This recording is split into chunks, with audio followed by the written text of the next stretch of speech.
Senhor Jesus, amém? É muita alegria estar aqui mais uma vez, junto com os irmãos, para louvar e agradecer o nome santo do Senhor.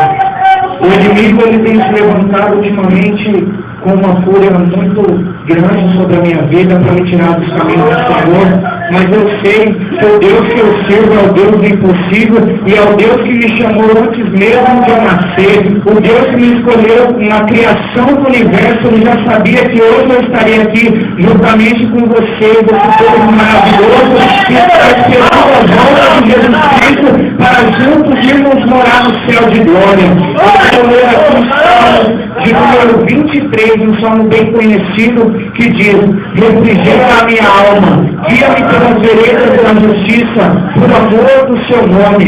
Ainda que eu andasse pelo vale da sombra da morte, não temeria mal algum, porque tu estás comigo. A tua vara e o teu cajado me consolam. Preparas uma mesa perante mim na presença dos meus inimigos. Unges a minha cabeça com óleo, o meu cálice transborda.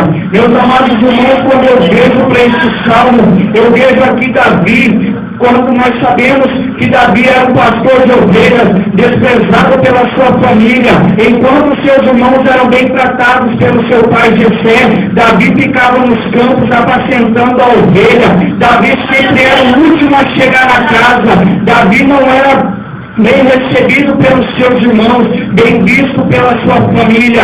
Só que Davi tinha uma qualidade que nenhum deles tinha.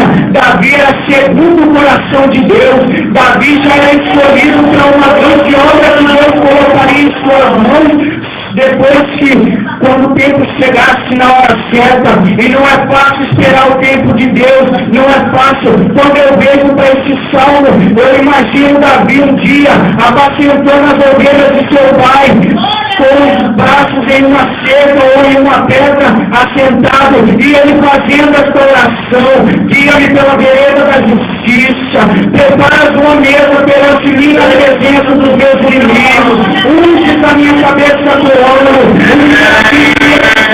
É que ele confiava no Deus que ele servia, ele sabia em que caminho ele trilhava, ele sabia o Deus que ele tinha na vida. E é isso que eu quero te dizer, meu amado irmão. Talvez você está passando pelo vale da sombra da morte, talvez a luta está difícil, como eu estou passando, não é fácil estar aqui, mas uma coisa eu sei, que o Deus que chamou Davi,